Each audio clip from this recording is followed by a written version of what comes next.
நமஸ்காரம். சர்வகுருபியோ நமஹ. சிவருத்ர சேனல் நேயர்களுக்கு வேங்கடம் ராம்நாராயண் அன்பு கலந்த வணக்கங்கள். மாற்றம் ஒன்றே மாறாதது என்பதை திடமாக நம்பிக்கொண்டிருக்கக்கூடிய மகர ராசி அன்பர்களே, நண்பர்களே, இந்த குரோதி வருடம் ஆடி மாதம் 16/7/2024 பிறக்கக்கூடியது. விசாக நட்சத்திரத்தில் குரு திசையில் தசமி திதியில் பிறக்கக்கூடியது. மகர ராசிக்காரர்களாகிய உத்திராடம், திருவோணம், அவிட்டம் நட்சத்திர சொந்தக்காரர்களாகிய நமக்கு எப்படி இருக்கும்? இந்த மாதம் 2இல் சனி, 3இல் ராகு, 4, 5இல் செவ்வாய், குரு, 7இல் சூரியன், புதன், சுக்கிரன், 8, 9இல் கேது, 10இல் சந்திரன் இருந்து நம்மை வழிநடத்துகிறார்கள். நிச்சயமாக ஃபஸ்ட் கிளாஸாக இருக்கும் சார். ஏன்னா சூரியன், புதன், சுக்கிரன், குரு இவர்களுடைய பார்வை அனைத்தும் மகர ராசிக்கு படுகிறது. அது ஒரு மேன்மையை தரக்கூடியது. நம்ம ராசி அதிபதி சனி நமக்கு 2ஆம் வீட்டிலிருந்து வாக்குஸ்தானத்தில் சனி இருக்கிறார், இருந்து நம்மை வழிநடத்துகிறார். இது அடுத்தது. 3வது ராகு, 3ஆம் வீட்டில் ராகு இருந்து ராகுவினுடைய பார்வை இருக்கிறது. அடுத்தது நமக்கு 12ஆம் வீட்டை செவ்வாயினுடைய பார்வை இருக்கிறது. 11ஆம் லாபஸ்தானத்தை குரு தன்னுடைய 7ஆம் பார்வையாக பார்க்கிறார்.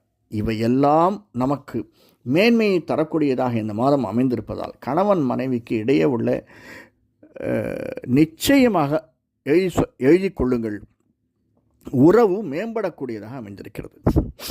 ஆனாலும் 2இல் சனி இருப்பதால் கொஞ்சம் நம்ம வாக்கு பேசச்சே கொஞ்சம் விட்டு கொடுத்து போதல் அப்படிங்கிறது எல்லா இடத்துலையுமே நல்லது. கணவனுக்கு மனைவி இடத்திலும், மனைவி கணவனிடத்தில் மட்டுமல்ல, ஒரு பிஸ்னஸ்லேயே ஆகட்டும், ஒரு ப்ரொமோஷனில் நம்ம நம்முடைய பாஸ் நம்மகிட்ட பேசிகிட்டு இருக்கார் அப்படின்ற போதும், அல்லது ஒரு டிரான்ஸ்ஃபர் வேணும், ஒரு அரசியல்வாதி நம்ம போய் பார்க்கணும் அப்படின்னாலும், அவர் ஏதாவது ஏடாகுடமாக கொஸ்டின் கேட்டால் அதுக்கு நம்ம ஏடாகுடமாக பதில் சொல்லாமல் அமைதியாக இருப்பது என்பது. ஏன்னா அப்பப்போ நாக்கு கொஞ்சம் வந்துடும், மனசுக்குள்ளே டக்குன்னு வந்துடும், என்னடா இவன் நம்மளோட பெரிய ஆளா அப்படின்னு. இருந்தாலும் அதையெல்லாம் அடக்கி கொண்டு நமக்கு வேலை தான் முக்கியம், காரியம்தான் முக்கியம், வீரியம் முக்கியம் இல்லைன்னு நினச்சிட்டு செஞ்சோமையானால் நிச்சயமாக எதிர்வரக்கூடிய காலங்களே நல்லாயிருக்கும். அதுவும் இந்த ஆடி மாதம் மகர ராசிக்காரர்களாக நமக்கு ஏற்றத்தை நிச்சயமாக தரணும் எழுதி வச்சிருக்கு. அதனால் நாம் அதை அனுபவிக்க வேண்டும். இது ஒன்று.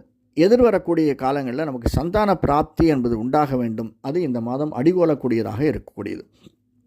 3வது நமக்கு வீடு மனை 4ஆம் வீட்டுக்குடைய செவ்வாய் நமக்கு 5ஆம் வீட்டில் தனக்கு 2இல் இருக்கான், குருவோடு இருக்கான். அதனால் நாம் எடுக்கக்கூடிய முயற்சிகள் பலன் தரும். ஆனாலும் சிந்தித்து செயல்படுவது, முதலே சொன்ன மாதிரி சனி 2இல் இருக்கிறதுனால, அது மட்டும் இல்லாமல் சனி நம்முடைய 8ஆம் வீட்டை பார்க்கறதுனால, 7ஆம் பார்வையை 8ஆம் வீட்டை பார்க்குறார். குருவனுடைய பார்வை நமக்கு 9ஆம் வீட்டிற்கு இருக்குது. ரொம்ப பெரிய ப்ளஸ் பாயிண்ட்டு. குரு 9ஆம் பார்வையாக நம்முடைய மகரத்தையும் பார்க்கிறார். இதனால் நமக்கு எல்லா விதத்திலும் லாபம் வரக்கூடியதாக அமைந்திருக்கிறது. ஒரு இடத்தில் இன்னொரு இடத்துக்கு மூவ்மெண்ட் பண்ணி விற்கக்கூடியவர்கள், அதாவது ஹோல்சேல் ரீட்டைல் பிஸ்னஸ் பண்ணுபவர்கள், மருத்துவ மெடிக்கல் ரெப் என்று சொல்வார்கள் அவர்கள், கன்ஸ்ட்ரக்ஷன் ரியல் எஸ்டேட் பிஸ்னஸ் பண்ணுறவர்கள், இவர்களெல்லாம் ஒரு இடத்தில் இன்னொரு இடத்துல எதிர்பார்த்து விற்பவர்கள், காரியத்தை செய்பவர்கள், அவர்களுக்கெல்லாம் இந்த மாதம் நல்லதொரு ஏற்றமாக இருக்கக்கூடியதாக அமைந்திருக்கும். பிஸ்னஸ் அதே மாதிரி இன்வெஸ்ட்மெண்ட், நாம் போடக்கூடிய இன்வெஸ்ட்மெண்ட் கண்ணுக்கு தெரியாத இடத்துல நம்ம போடக்கூடியது, ஷேர்ஸில் போடுறது, மியூச்சுவல் ஃபண்டில் போடுறது, எஃப்டியில் போடுறது, இதெல்லாம் நமக்கு லாபத்தை தரக்கூடியதாக அமைந்திருக்கும்.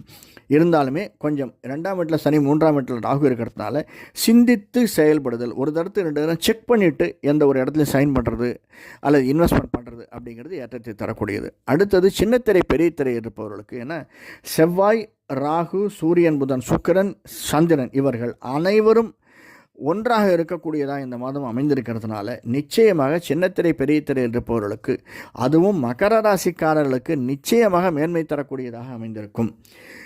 அது ஒரு இடத்தில் இன்னொரு இடத்துக்கு கொஞ்சம் நமக்கு டிரான்ஸ்ஃபரையோ அல்லது வெளி இடத்திற்கு செல்வதற்கான சில சிரமங்களையோ கொடுப்பதற்காக இன்னல்களை கொடுத்து தான் நமக்கு அதற்குரிய இன்பங்களை கொடுப்பார்கள் ஆண்டவன்.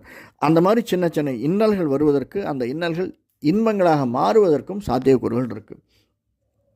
இதே மாதிரி வெளிநாடு செல்பவர்களுக்கும், வெளி ஊர் செல்பவர்களுக்கும், டிரான்ஸ்ஃபர் கேட்டு போராடுபவர்களுக்கும் நிச்சயமாக அதற்குரிய பலன் கிடைப்பதற்கான சாத்தியக்கூறுகள் இந்த மாதம் அதிகமாக அமைந்திருக்கிறது.